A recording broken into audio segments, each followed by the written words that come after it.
Hello everyone, कैसे हैं आप सब। Welcome back to Deepti channel. आज हम करेंगे इम्पोर्टेंस ऑफ मैनेजमेंट। पार्ट 1 में हमने कर लिया था फीचर्स, लेकिन इसमें हम कवर करेंगे इम्पोर्टेंस और साथ में जुड़िए रहिएगा। एंड में हम करेंगे केस स्टडी। ठीक है, केस स्टडी के साथ थोड़ी सी tips how to write the answer. चलिए फटाफट पहले इम्पोर्टेंस के पॉइंट्स कवर कर लेते हैं। फर्स्ट पॉइंट, पहले तो हम इंपॉर्टेंस में बढ़ने से पहले मैनेजमेंट को देखेंगे। मैनेजमेंट क्या होता है भाई।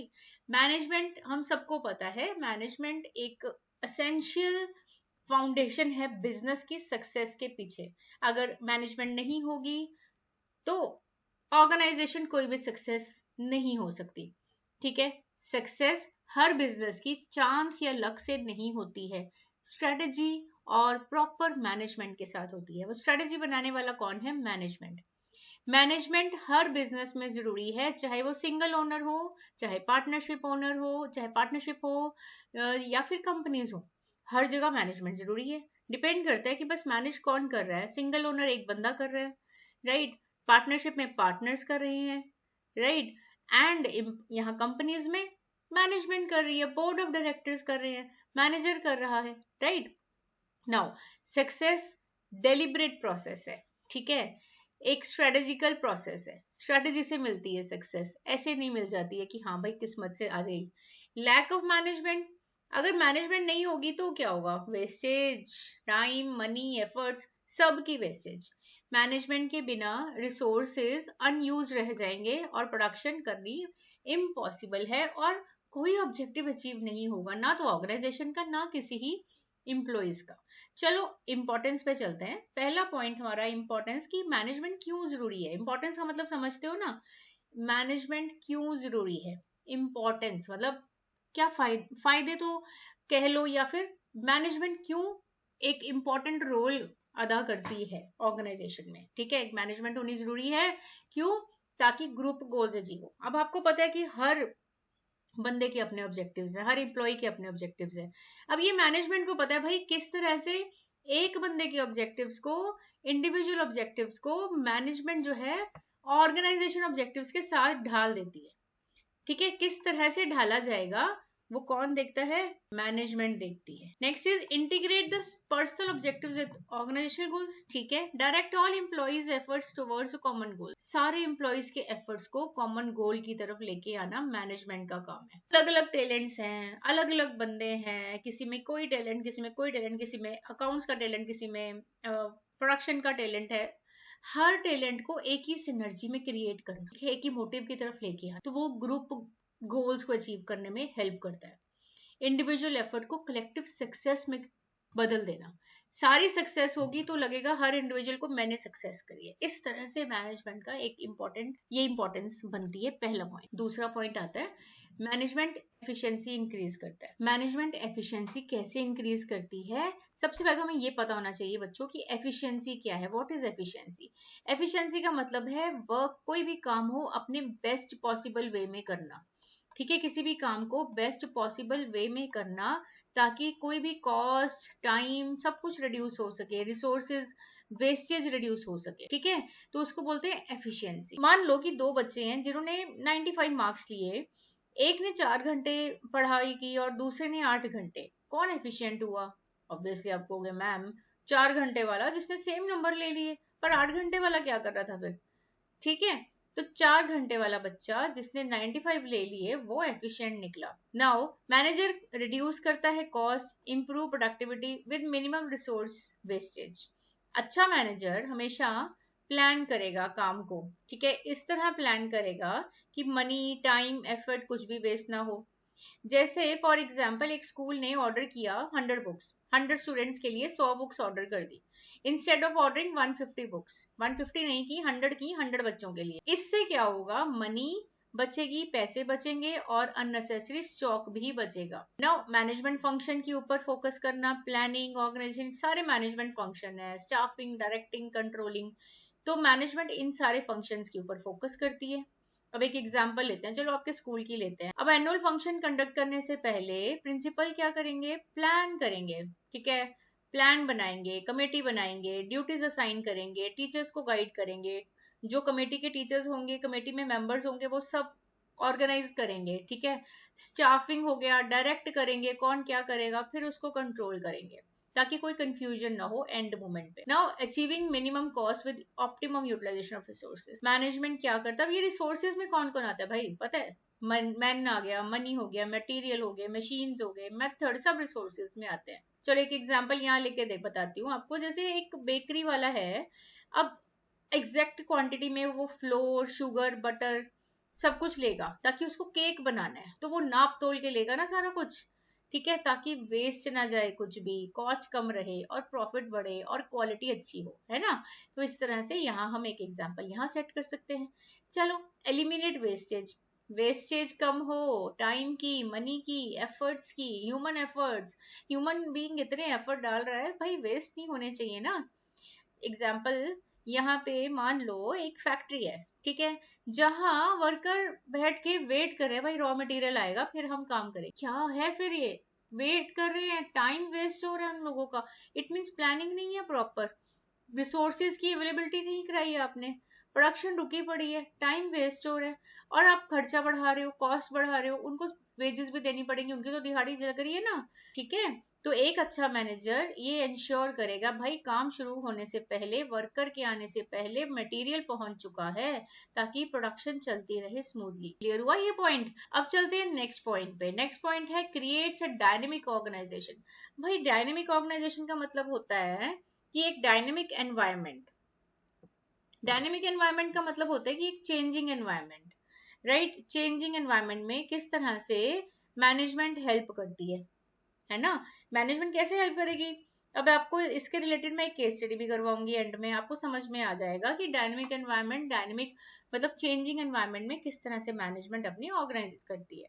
अब इसमें एक एग्जांपल लेके चलते हैं कि चलो मान लो दो रेस्टोरेंट हैं, एक फर्स्ट रेस्टोरेंट है जिसमें कस्टमर वेट कर रहे हैं, ठीक है, खाना डिले हो गया, इंग्रेडिएंट्स वेस्ट हो रहे हैं, स्टाफ कंफ्यूज है कौन से टेबल पे क्या देना है। वहीं दूसरा एक रेस्टोरेंट है भाई एफिशिएंटली मैनेज्ड है, हर एम्प्लॉय को अपना काम पता है, फूड सर्व हो रहा है, कस्टमर्स कोई वेट नहीं करनी पड़ रही, दे आर वेरी हैप्पी, और वेस्टेज बहुत थोड़ी।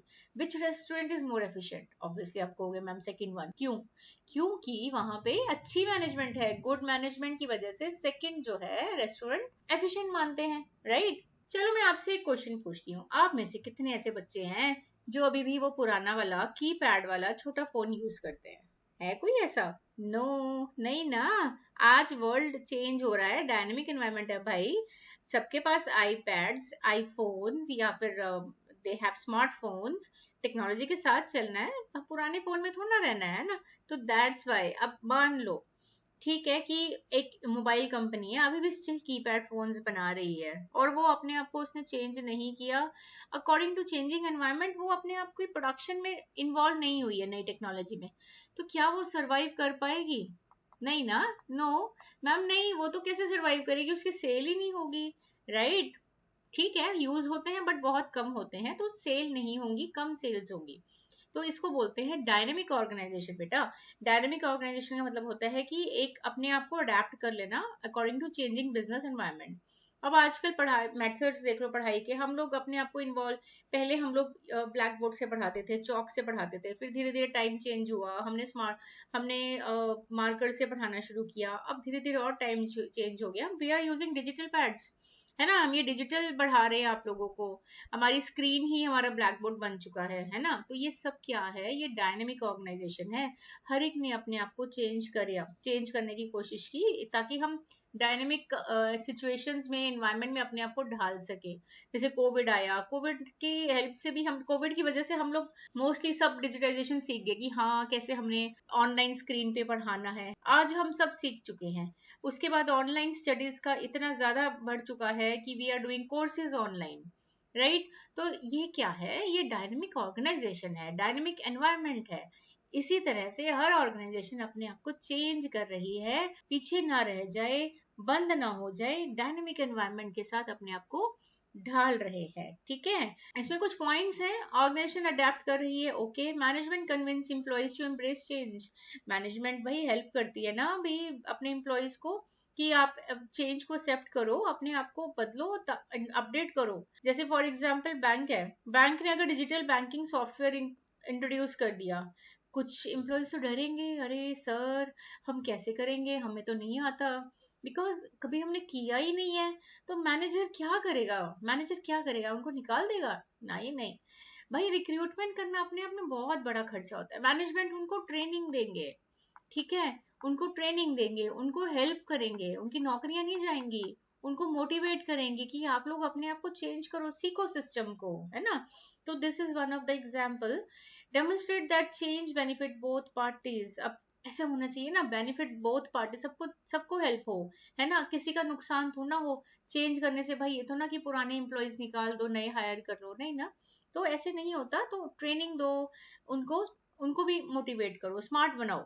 Okay, now facilitate smooth transition and competitiveness. इस तरह से हम डायनेमिक इन्वायरमेंट में ढलते हैं, ऑर्गेनाइजेशन अपने आप को ढालती है, कंपटीशन के साथ लड़ती है, एमएनसीज के साथ अपने आप को डोमेस्टिक कंपनीज फाइट कर रही हैं, मतलब लड़ रही हैं, अपनी एग्जिस्टेंस को बचा के रख रही हैं ताकि स्मूथ ट्रांजिशन हो। अब तो वैसे भी मेक इन इंडिया प्रोजेक्ट चल रहा है, तो मेक इन इंडिया में तो हम वैसे भी अपने आप को अपडेट कर ही रहे हैं। चलते हैं हमारे नेक्स्ट पॉइंट पे। नेक्स्ट पॉइंट हमें बताता है management help in achieving personal object. अब ये भी हमें देखना है कि मैनेजमेंट कैसे पर्सनल ऑब्जेक्टिव्स को भी अचीव करने में अपने एम्प्लॉयज की हेल्प करे। तो इसमें हमें देखना है कि कैसे, मतलब अलाइनमेंट करके, अलाइनमेंट ऑफ एम्प्लॉय।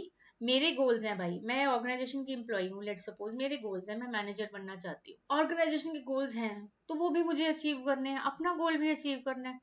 तो मैनेजमेंट हेल्प करती है, अलाइन करते हैं अपना काम ऑर्गेनाइजेशन का काम समझ के करते हैं। ऑर्गेनाइजेशन सक्सेस होगी, मिलेगी, ऑर्गेनाइजेशन को सक्सेस मिलेगी तो मुझे भी सक्सेस मिल जाएगी, इस तरह से। चलो एक एग्जांपल बताती हूँ आपको। मान लो एक एम्प्लॉय है, ठीक है, उसको प्रमोशन चाहिए, कंपनी को हायर सेल्स चाहिए, कंपनी को चाहिए भाई मेरे तो हमारे तो सेल्स बढ़ाओ तुम। मैनेजर क्या कहेगा, दोनों को अलाइन करेगा। मैनेजर कहेगा मैं तुम्हारा सेल्स टारगेट सेट कर रहा हूँ, होता है ना ऐसा नॉर्मली मार्केटिंग की जॉब में, तुम्हारा सेल्स टारगेट सेट कर दिया, अगर तुमने ले लिया तुम्हारी प्रमोशन पक्की और सैलरी भी बढ़ जाएगी। तो ये हो गया अलाइनमेंट। अब ये किसके हाथ में होता है, ये मैनेजमेंट के हाथ में होता है ना। तो एम्प्लॉय हमेशा इनकम ज्यादा चाहता है, ऑर्गेनाइजेशन मैक्सिमम प्रोडक्शन चाहती है, तो इस तरह से इनके गोल को अलाइन कर दो, ठीक है। जैसे एक गारमेंट फैक्ट्री है, मान लो कपड़े की फैक्ट्री है, वो अनाउंस करते हैं कि अगर वर्कर 100 शर्ट्स एक दिन में इससे भी ज्यादा स्टिच करेंगे और अच्छी क्वालिटी, गुड क्वालिटी, उनको बोनस मिलेगा 500 रुपए का। अब वर्कर्स को एक्स्ट्रा इनकम भी मिलनी शुरू हो गई और फैक्ट्री ने प्रोडक्शन भी बढ़वा ली, अपनी शर्ट्स भी बढ़ने लग गई, ठीक है। लेकिन क्वालिटी कॉम्प्रोमाइज नहीं करी जाती, क्वालिटी साथ में रख के वो बोलते हैं, ठीक है। तो क्रिएट, नेक्स्ट है क्रिएट विन विन आउटकम। अच्छी मैनेजमेंट, ठीक है, इंश्योर करती है कि किसी का नुकसान ना हो, एम्प्लॉइज का भी ना हो, अपना भी ना हो, तो विन विन सिचुएशन होती है। जैसे फॉर एग्जाम्पल कंप्यूटर, एक कंपनी है वो फ्री कंप्यूटर ट्रेनिंग देता है एम्प्लॉइज को, ठीक है, कंप्यूटर कैसे यूज करना है, उनकी स्किल्स को एनहेंस करने के लिए ट्रेनिंग दी जाती है। अब एम्प्लॉय तो नई स्किल्स भी सीख रहे हैं, कॉन्फिडेंट भी हो रहे हैं, अब कंपनी को एफिशिएंसी भी मिल रही है और प्रोडक्टिव वर्कर्स भी मिल रहे हैं। तो दोनों का फायदा, विन विन मतलब दोनों का फायदा, किसी के नुकसान नहीं होना चाहिए, है ना। मोटिवेट एम्प्लॉइज ना, नेक्स्ट इज मोटिवेट करो एम्प्लॉइज को, कि जैसे आप पर्सनल सक्सेस को ऑर्गेनाइजेशन सक्सेस के साथ जोड़ दो, जहां पे प्रमोशन और हाई सेल्स की एग्जांपल भी आप जोड़ सकते हो, ठीक है। तो ये हो गया मोटिवेशन, किस तरह से मोटिवेट होगा, जब उसका सेल टारगेट अचीव करेगा वो मोटिवेट भी होगा, हाँ मैं टारगेट अचीव करूँ, मेरी प्रमोशन भी मिलेगी, मुझे सैलरी हाइक भी मिलेगा। तो इस तरह से पर्सनल सक्सेस ऑर्गेनाइजेशन की सक्सेस के साथ अलाइनमेंट करी जाती है।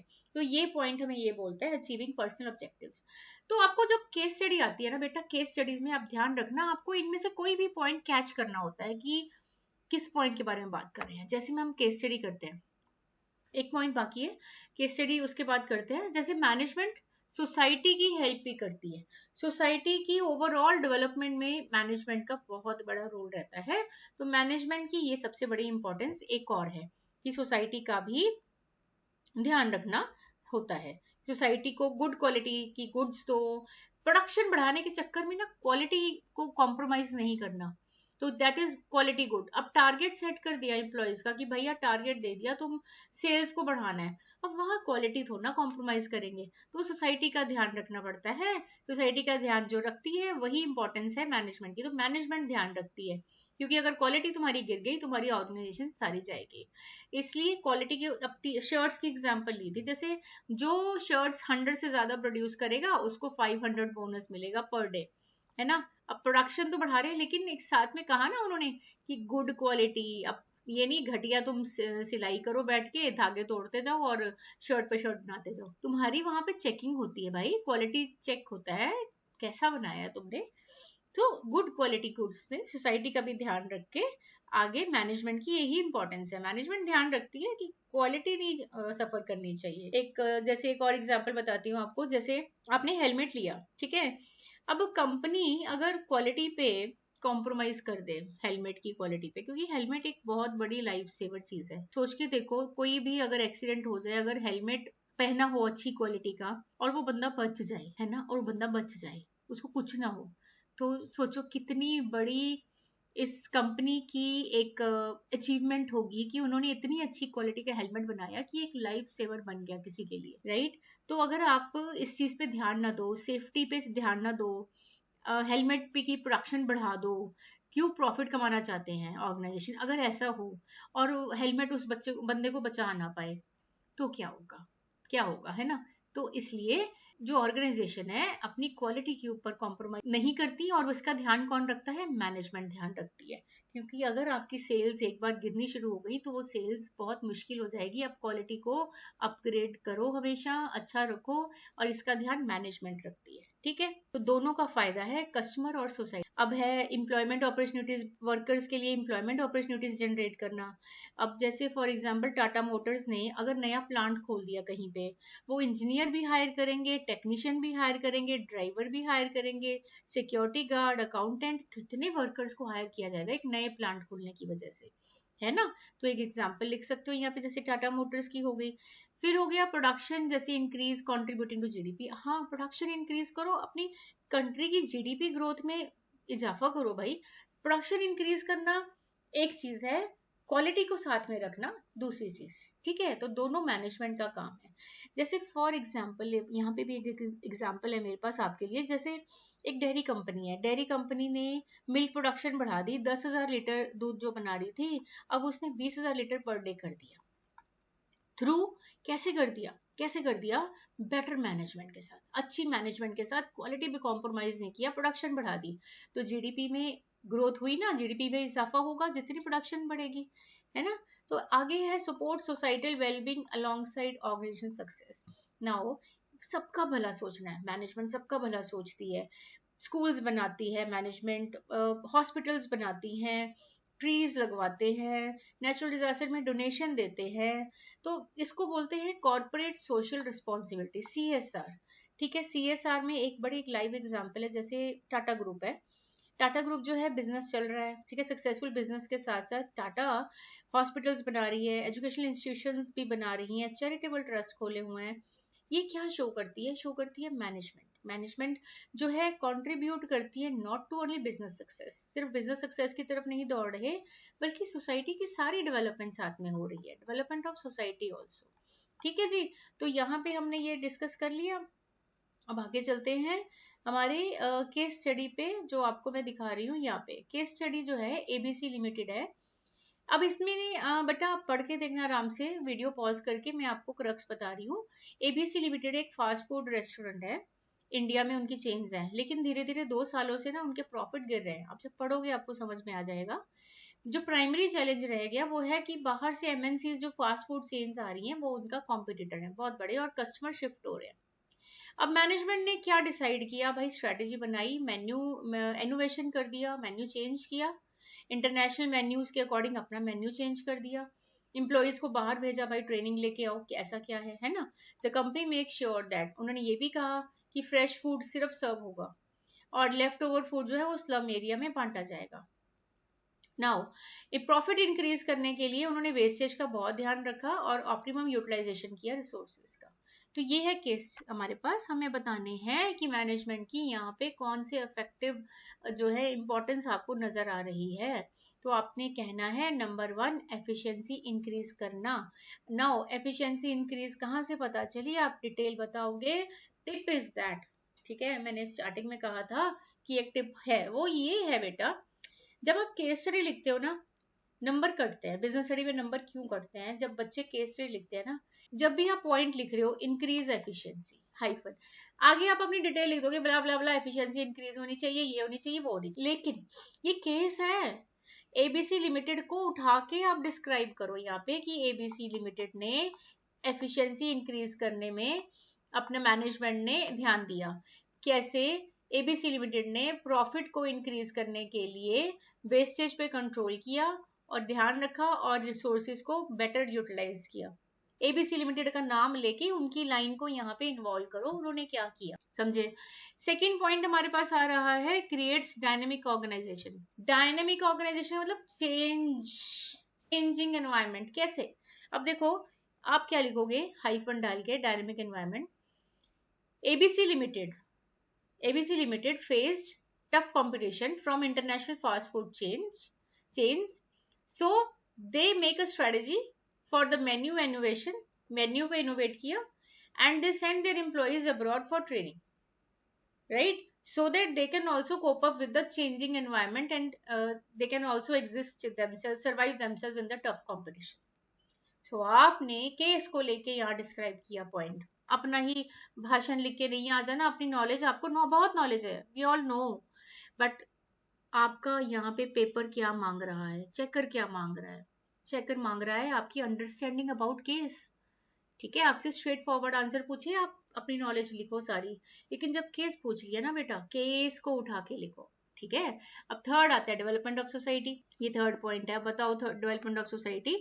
Third point development of society में लिखेंगे कि इन्होंने, कंपनी ने कहा कि we will serve only fresh food, ठीक है, and they will distribute the leftover food in the slum area. सबकी जो है भलाई के लिए काम किया। नंबर 2, एक और चीज करी, उन्होंने एम्प्लॉयज को ना ट्रेनिंग के लिए भेजना शुरू किया। ये नहीं कि एम्प्लॉयज को रिप्लेस करना शुरू कर दिया, no, they sent their employees abroad. देखो कंपनी ने कितना बड़ा स्टेप लिया भाई, बाहर भेजा, ट्रेनिंग करके आओ, सीख के आओ, तो वो भी उनका भला है ना एम्प्लॉयज का। तो सोसाइटी में एम्प्लॉयज, कस्टमर सब आते हैं, एंड सोसाइटी, ठीक है, सब लोग आते हैं, तो सबका भला किया, जनरल पब्लिक, तो सबका एम्प्लॉयज की सेल्फ ट्रेनिंग दी, तो ताकि एम्प्लॉयज भी सरवाइव कर पाए। समझ आई? तो ये इस तरह से हमने केस के 3 पॉइंट्स बता दिए। ओके, नाउ यहाँ तक हम रखते हैं इंपॉर्टेंस ऑफ मैनेजमेंट। अब उसके बाद आपको कोई भी डाउट हो, आप मुझे व्हाट्सएप करिए, मुझे ऑनलाइन क्लासेस के लिए आप कांटेक्ट कर सकते हैं, मेरी क्लासेस जो है आप ज्वाइन कर सकते हैं। कोई भी डाउट, वीडियो चाहिए, आप स्पेशली मुझे मेरे यूट्यूब चैनल पे मैसेज कर सकते हैं, और इवन मुझे आप जो है व्हाट्सएप पे भी मैसेज कर सकते हैं। Thank you so much for your patience and for listening the lecture. All the best, and we will bring a new video again in business studies soon. Thank you.